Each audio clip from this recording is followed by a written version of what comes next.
What's up, everyone? I'm Allison Hagendorf, and I'm having the best time with Tom and Zeus on the Shouted Out Loudcast. And reports tonight on how destruction is impacting the campus community. Names of O'Hara Hall, Skid Row, T-Zone, Banff. Badass motherfuckers. Somph, sit on my face. Drinking like fucking ass pre-gaming, as we called it. What is this dorm damage bill on our tuition statement? Dorm damage? Well, we only broke like 3 chairs and 4 desks this month. Is that a positive thing?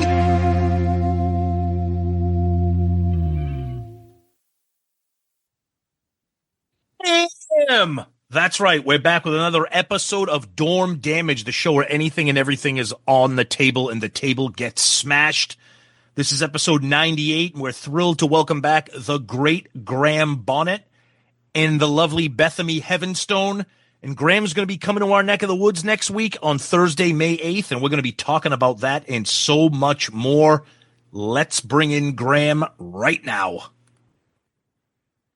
So those voices that you're hearing right now are the one and only legendary voice of Rainbow, Deep Purple, and the man himself who's going to be coming to our neck of the woods very soon. That's the great Graham Bonnet right there. Welcome back to the show, buddy. Well, thank you. And all that kind of stuff. I'm sorry, I was talking about hearing aids for those who might want them one day. Yeah, I mean, hearing aids is sort of part of the people I know around me, singers and whatever else. You know, they're all going deaf. Of course. Because of how we used to have our headphones when we're recording and how loud it was on stage, side fills, you know, talk about it. You know, I remember those great big side fills in Rainbow. They were freaking huge. And then it still had, you know, monitors down here on the floor. We didn't use any ears back then, as you know, in the days of your, or me, or your, or whatever the fuck it is. All good. And so why don't we give an introduction to your lovely bandmate that's right next to you as well? Who is it? Tell everybody who's sitting right next to you. Yeah, this is Beth-Ami Heavenstone. She plays bass with us, and also she's my very close partner. And she's basically our manager, our flight coordinator, our choreographer, and also cook, chef, and I'm wearing all the hats. You're wearing all the hats. You're wearing all the hats. She talks to agents. She talks to people she doesn't even like. So that's I'd rather her than me. Yes, and she's also a Kiss fan and has sent us the clip. What was it? Was it Strutter that you and your bandmates had done years ago? Which song was it? Shout It Out Loud. That's what it was. Okay. Yes. Beth-Ami is in your band. Now, am I right that your son is in the band as well? Blimey, not yet. But her son, who's just been playing drums for a couple of years, I mean, basically about 2 or 3 years, and he's amazing now. He was playing last night in his own band. Yeah, he's in a band called The Tragics, and they're really cool. Like, they're great looking. Their dad is like a guy, you know, we traveled the Sunset Strip in the same era, although I don't remember him, but I don't remember anybody for about a 4-year window because I was boozing it up so much. But these kids, they've really studied because they also do a lot of originals, but it's based on, like, they do some Dead Boys, Lords of the New Church, New York Dolls, Johnny Thunders, like that. Yeah. And they're really good players. And I mean, obviously, I think he's a super being, but, you know, he's really. Now, who is the other members then? I could have sworn. Yeah, who's touring with you, Graham, right now? Like, who's in the band besides Beth-Ami? Oh, I don't know. Who is it about? Now, we have a new keyboard player who will be introduced to our wonderful band within the next few days. We're just rehearsing with him right now. Well, not actually now, but and also Francis. How do you say his last name? Francis Casal is our drummer, and I love him. He's such a great guy and a great player. When I look at his name, I keep thinking I see the arsehole. I see asshole. God. I mean, but it's Castle. That's why I said to Bethany, you know, how do we pronounce his last name? I don't know. He wants me introduced the band because of voices like this happening. Well, apparently, yeah. Yeah. And free to tell him that. Conrado Passanado is our guitar player, and do we announce our new keyboard player? Well, we hired somebody for this tour. We don't have a permanent keyboard player. In fact, okay. I don't know if we're going to have a permanent keyboard player. We haven't really ever had that. But this guy, he's great. He played with the Cult. He played with Glenn Hughes. His name is Mike Mangan. Okay. Like a super mellow, easygoing guy. Nice. Who's real Hammond dude. Like just does Lord stuff and Donnie. Yeah. Great. He's great. Well, you've always had keys in all your bands, and it's been focal in your music going all through, between Alcatraz and Rainbow and stuff. Keys have always played an important part in your music. Yeah. So I can't see you touring without it. Yeah, it makes sense. I mean, it's part of the thing, because when I first put Alcatraz together in my garage in Calabasas 10,000 years ago, I wanted a band that sounded like Rainbow. And I was looking for a guitar player. Eventually found him, who plays like Richie Blackmore, blah, blah, blah, blah, blah, etc. I wanted that sound, for this first album we put together. And we pretty much got it, with the first album we did. But it was really kind of like a trial. Is this the way we're going to go, or is something going to change? Which it did. Eventually, Ingve Malmsteen was another. Yep. Yeah. Graham, you've also had not just Ingve. Obviously, somebody had just had a big birthday, Richie Blackmore. Wasn't Stevie Vai there as well? Yes, in our band, he came up after Ingve. Yeah. I've said this story a million times over, but he was so nervous of following him, Ingve. He said, I can't play like Ingve. And my quote, I said, no, you don't. You play like Steve Vai. He did Ingve stuff. He could do that, but that wasn't really his style. He was more kind of progressive, if you will. Coming out of Frank Zappa's band. Yeah. Great ideas. Yeah. In addition to him, you've also, had Michael Schenker, right? You played with him. So think of all the great guitar players you've played with, huh? Oh my God, absolutely. Oh no, it's horrible. It must be difficult, huh? Yeah. Look it over. No, really.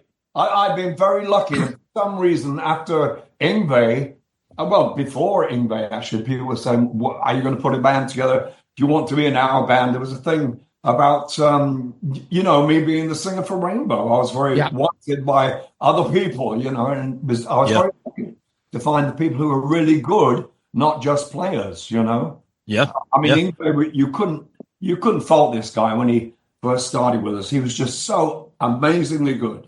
And, he was 18 or 19, I think, at the time. And it just blew us all away. And without Ingve, Alcatraz didn't really exist until Steve Vai came along. Yeah. Graham, as Kiss fans, we always bitch and moan about their set lists. But looking at the set list that you've put together for the tour that you're on right now, it looks amazing. So what went into that? Did you pick songs for the set list that you want to play, that you think the fans are going to want to play, combination of both? How did you, because I know a lot of artists spend a lot of time putting set lists together. How did you come across what you're doing now? Yeah, especially if you've been, making albums and stuff for about 5,000 years. But Beth-Ami, you chose songs. Yeah. Well, she's listened to about everything I've done. Go on. I'd love to take credit for this, but it was actually, we were talking with Con about what can we do because it's not possible to play all his material. Of course, know all of it, Right. But what can we give to the general public that we think is really going to draw them in? So we did a mini down to earth set. Yes. We left a couple of songs out because they're very well loved. And even though the singles were Since You've Been Gone and All Night Long, everyone loves Eyes of the World. Everyone loves Lost in Hollywood. Mm-hmm. And then Making Love is just nice. And Love's a Friend is amazing. So we were incorporating all of that. And then we thought, well, we have to represent Schenker. We have to represent Alcatraz. Yes. Album. So we're winding down this particular tour. This is going to go away. This is basically your last chance to see this set list because After this, we're going to go very Schenker heavy. Oh. Starting in the UK, but we'll continue to tour that for a minute. And then after that, I mean, I think it's, just a natural progression. And I know people want to hear it is to do Alcatraz, do Alcatraz set. And, the thing is, obviously, there are the two bands using the name, and Graham, our labels were like, you can't use the name. They made it dirty. You can't, it means nothing anymore. It's a joke. It's, not even a Gotcha. Yeah. So, but Graham Bonnet singing Alcatraz, obviously, people are going to want to hear that, So that's going to happen. And I think at that point, I'm not sure whether it's the Schenker set or the Alcatraz set. We're going to start throwing Impellitteri in there because Ding Dang is really fun to play. Yeah. So, that's great. I'm kind of like a guitar player magnet for some reason because, the singer in the band usually writes with the guitar player, because of yes, and that's the way it's always worked out with me and Richie Blackmore, for instance. It was Richie Blackmore, me, and Roger Glover, actually.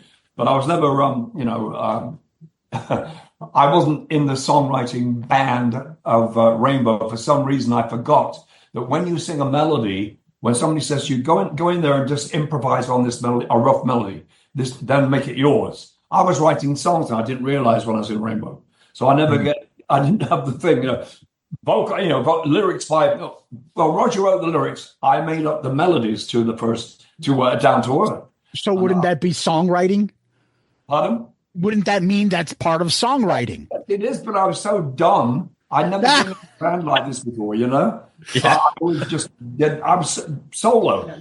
Yeah. You're not dumb. No, but I was always writing things. Well, I'm a bit. No. And now here, that's an ostrich. You want to see some shadow puppets? You're right. You're not dumb.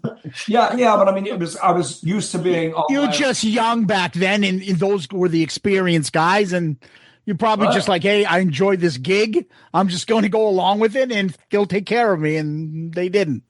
I don't know why his manager didn't glom onto that and catch that. Yeah, but I will say this. You aren't singing Danger Zone on this set list, right? Yeah, that's a fucking killer. I know it is, and that's why I'm always like everyone who goes, and we've had the great Martin Popoff on our show to talk about your album, and when we had him on, he says the same thing as us. Danger Zone and Lost in Hollywood, those are like the killer tracks, but they don't get it, and everybody thinks it's very like Jolene Turner, very popish and commercial because of the singles.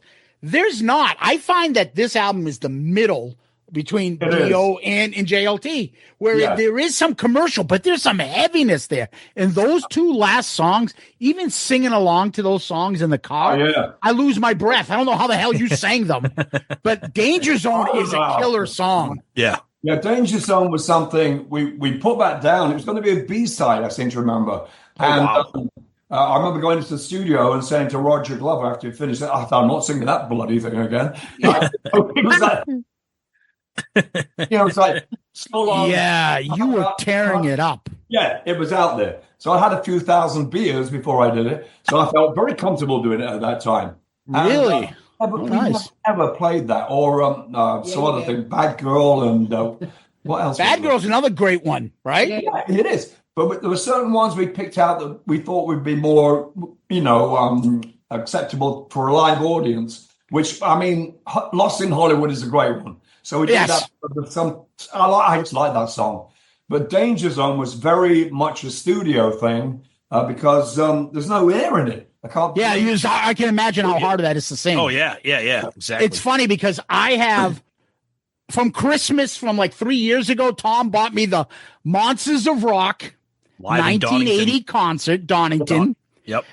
And I swear, and I say this to everybody, I think this is my favorite like Rainbow stuff that I have. Great. Because I'm like, here's the difference. I think Graham can sing Dio stuff. I don't think Dio can sing JLT or Graham stuff, but I thought you killed it on the Dio stuff. I thought you handled it fine, really fine. And then your stuff, the down to earth stuff is killer on this. Yeah. I fucking love this CD. And I always thank Tom for it. He got me for my first. Yes. It's I didn't like having to do, some old, Ronnie stuff. Because when I joined the band, I said to myself, Graham, you don't sing anything like this guy. How are you going to be part of this band? Yeah. So, I didn't think the band was right for me, originally. But when I did Catch the Rainbow and what's the other one, Stargazer, those two songs, I think they're fucking great. How did you feel singing that song and having Cozy Powell behind you playing that in Richie Blackmore? Unbelievable. Yeah, absolutely. When we did that on the last concert we did, Castle Donington, that was my last concert with them, and Cozy too. Yeah. Mum and Dad were in the audience, and they said to me, Graham, we love that one where you do the, what's it, star thingy? They didn't know what the title was, but they knew the recording, and I've heard that recording, and it ain't bad, No, it's very good.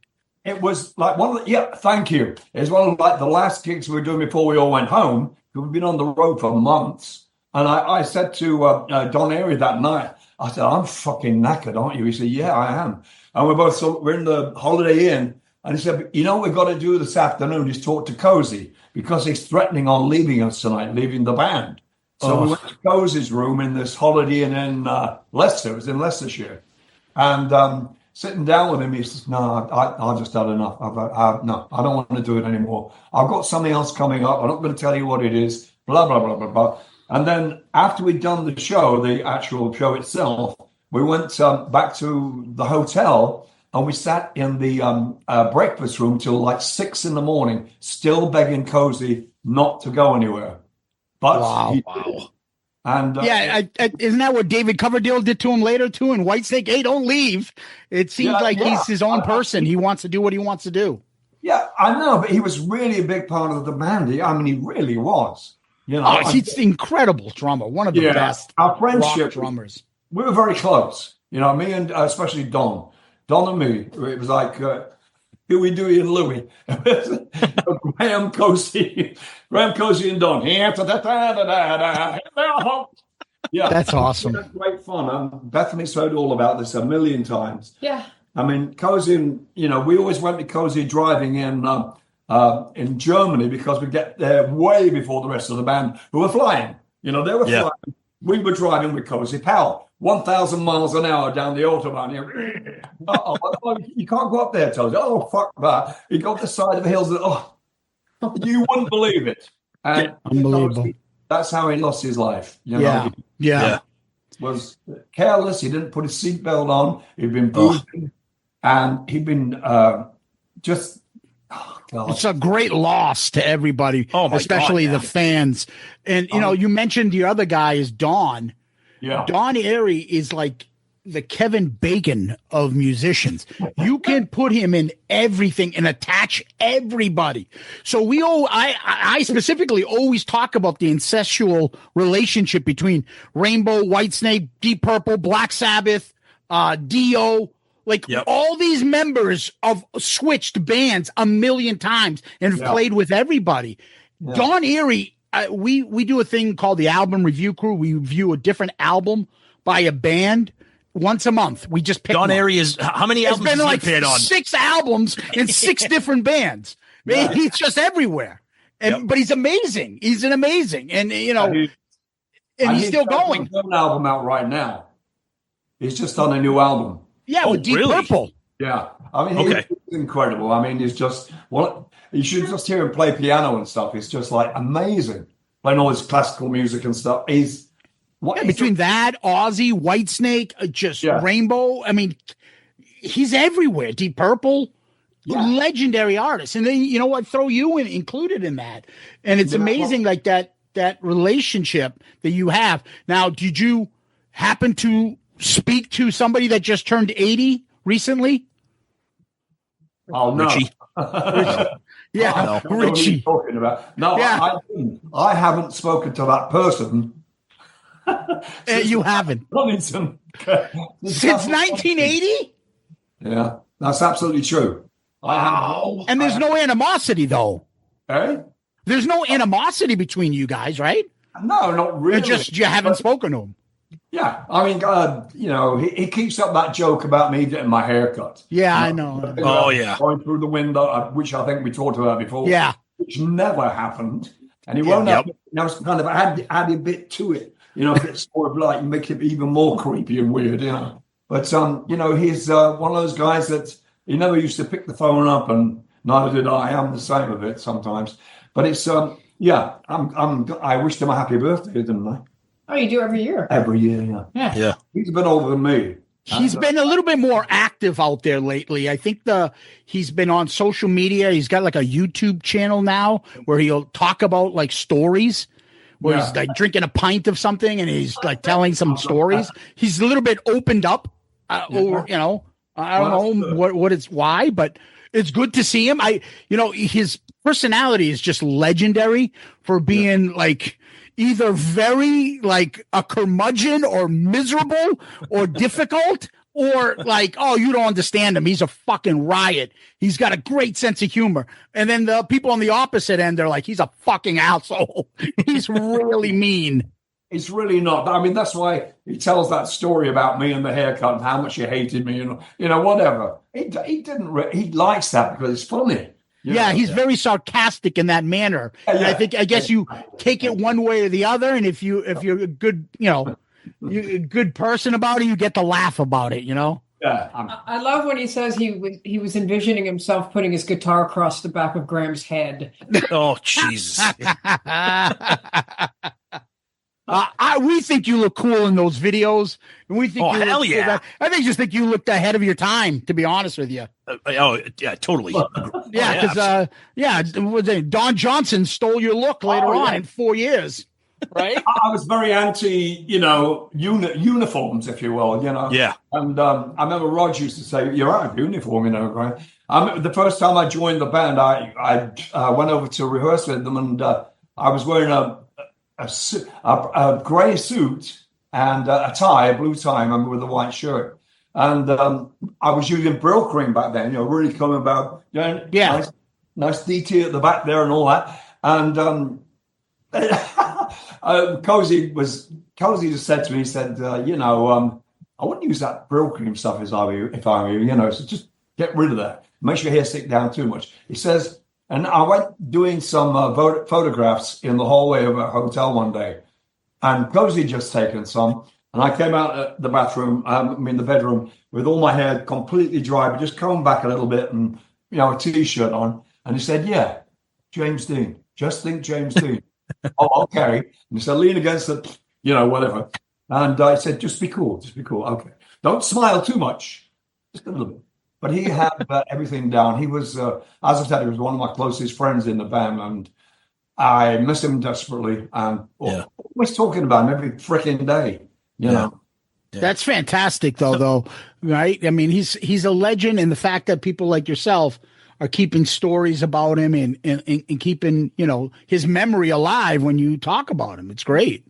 Yeah. I mean, he is alive as far as I can't believe he's not here, Right. One of those people you think, well, they'll never die. That personality doesn't just end. That great person, the fun he had, I mean, me, Don, and him. It was just like, as I said, Huey, Dewey, and Louie. We were very close, But to drive with Cozy when the other guys were taking planes, Cozy would say to me, he said, "Do you want to come with me? I've got the car out back." Okay, where are we going to? It was like 200 miles or something, whatever it was, in Germany. And the other guys had already left the hotel and were going, they got their plane already. But we always got there way before that, And the thing was, if I saw Don or anybody, I'd go, "Where have you been?" That's awesome. So Graham, so one of the reasons we wanted to have you on was to kind of talk about your show that you're going to be doing that's in our neck of the woods. So Thursday, May 8th in Derry, New Hampshire at the Tupelo Music Hall. Zeus and I have been there before. We saw a band. I don't know if you're familiar with a band by the name of the Winery Dogs. Mike Portnoy, Billy Sheehan, and Richie Kotzen. We saw them there. Great venue. You guys are going to love it there. So how are you finding the tour that you're on right now? How are you finding it? Like with your performance, the band, the set list, the crowd reaction, is this kind of like energizing you? Is this kind of reminding you why you love doing what you do when you do a tour like this? Absolutely. It's reminding me it reminds me that I have a job, and that's called singing and writing songs.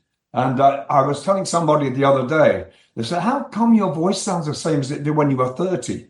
I said, well, I've really looked after it. I don't sing like, I don't do it all day. And poor, the singer from AC/DC is having a problem with that. He is. Yeah. Robert, that will fuck your voice up something rotten. I've really looked after myself, and I think I probably said to Beth-Ami or something about it. I look at the song in my brain and I go, I've got to use a lot of air here on this particular part, Yep. I've been really concentrating on that, haven't I? Because she'll tell you I've been pretty good, and I'm very happy. There was a period of time when he had lost his voice for a minute, and it was really scary. And he had a procedure done where they sort of injected his vocal cords and plumped them up. And ever since then, the doctor said, don't eat gluten. It causes inflammation. Okay. Don't eat too much coffee. The acid's not good for you. And just following those little orders, really, he's amazing. It just really blows my mind. Everybody has lost theirs, and right. Everybody, but no, it's funny. It's funny that you bring up Brian Johnson, because on this coming Sunday, Zeus and myself and another friend were going to see AC/DC. They're playing at the big football stadium in Massachusetts. I mean, we're excited to go, but we know that Brian, he's a legend, but he's struggling, and that's primarily because of his vocals. The like you said, the way he sings. Yeah, it's such a shame. They're fucking great. I mean, they really. Oh yeah. No doubt about it. I was telling somebody yesterday, I think, or reminding myself, AC/DC opened up for Rainbow back in 1979. Isn't that crazy? Opening band. Wow. I didn't even know them. I mean, I never spoke to the opening band, because you kind of don't, because you're not there when they're going on. You're still back at the hotel kind of thing. You don't make friends with them, and you probably see them next morning and say, hey, all right, man, fucking great show, man. And look what they've become. And well done. Great. Oh, yeah. One of the greatest selling bands of all time. Absolutely. Yeah, amazing. Yep. Really. So this episode will drop on Wednesday. So I believe that is the 30th. The 30th. Yep. But you guys are performing, if I'm mistaken, please correct me, May 1st. So May that's 8th. May 8th. No. Thursday. That's for us, May 1st. Oh, okay. But May 1st, they're playing the Wildie in Edwardsville, Illinois, correct? Yeah, it's like St. Louis. Yeah. Yeah. Okay. And then the following day, you're going to be playing West Dundee, Illinois on the 2nd of May. AKA Chicago. The 4th, you're in Michigan, the Token Lounge. Yeah. Then you hit the Pennsylvania, and we have a lot of friends in Pennsylvania who should be at this show so we can compare notes. Sellersville Theater in Sellersville, Pennsylvania on the 6th of May. So that's the Tuesday. The 7th, you're at Sharky's, Liverpool, New York, not London. And I thought we're in Dundee. I thought that's Scotland, isn't it? Yes. And then finally, you're with us April 8th in Tupelo Music Hall in Derry, New Hampshire. We will be there. So anybody that's listening, all our listeners in the New England area and further out, we're going to be there. We're going to be there. Make sure you come and make sure you support them and come listen to a fucking incredible night. Now, I'm stuck watching your stuff recently on YouTube, and I think it's great there. So I can only imagine how great it's going to be in person. And then finally, you also are going to be in Massachusetts, but you're in bumfuck land, Massachusetts, called New Bedford. Okay, you'll run into 200,000 Portuguese over there in New Bedford, Mass. Who lives there? Porter who? Portuguese. You'll see. The Vault in New Bedford, May 9th. It's actually a great venue, though. It is. And it sucks because we have a lot of friends and musicians. They're like, oh, yeah, I'm coming to your neck of the woods. Where are you going? New Bedford. I'm like, you know how fucking far that is? It's like an hour and a half. 2.5 hours for me. Yeah. And then finally, May 10th in New Jersey. We have a lot of New York, Jersey people. The Landis in Vinland, New Jersey. Correct? Yeah. Vineland. Going to be awesome. Vineland or Vinland? It's Vineland. I grew up there. Oh, no kidding. Oh, wow. Okay. Look at you. Wow. Correcting me. Go. Nice. I'm bowing down. So are there any other dates in between here in this East Coast kind of Midwest kind of tour here? Yeah, we didn't want to make it too long. We're going to be gone for the entire month of June in Europe. Yeah. Oh, wow. Okay. Yeah. So, I want to have a little time with family. Oh, not to mention, we have to write and record we're on our 4th studio album. So, Nice. Ooh, listen to you. Nice. So when you do that, does that mean you're going to come back and we can talk about that when that gets released? Yes. Yeah, sure. Yeah. Yes. I've got 2 songs together so far. We obviously need another 8 or 9, whatever it may be. can I tell you a little secret? Go on. Please do. Absolutely. We're having a special guest Yeah. on this album, doing a duet with Graham. Oh, Is okay. none other than Bruce Dickinson. Oh, look at you. Wow.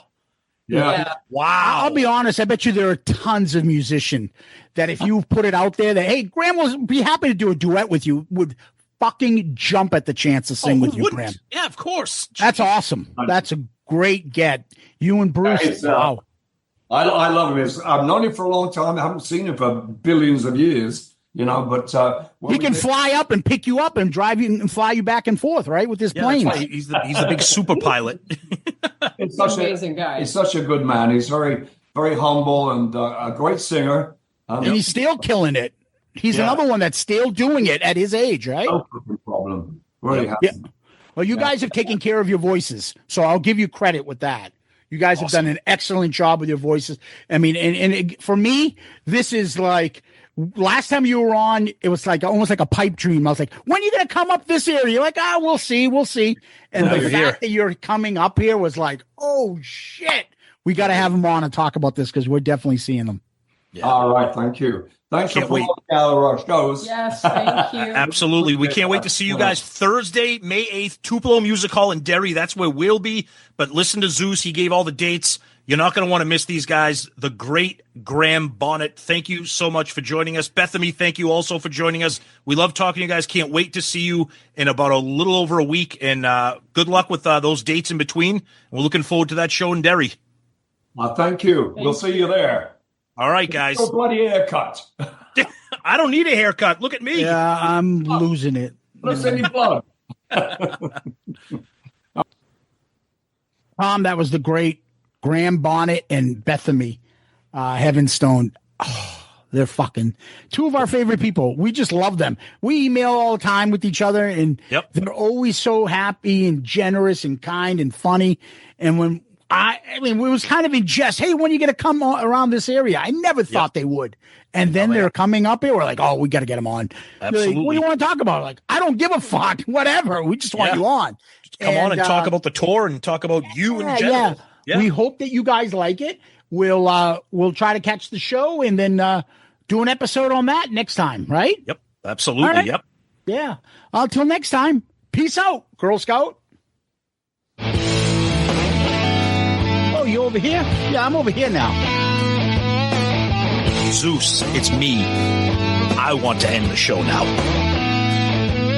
Jesus Christ, Tom. Jesus Christ. Let's end the show now while we got the muscle.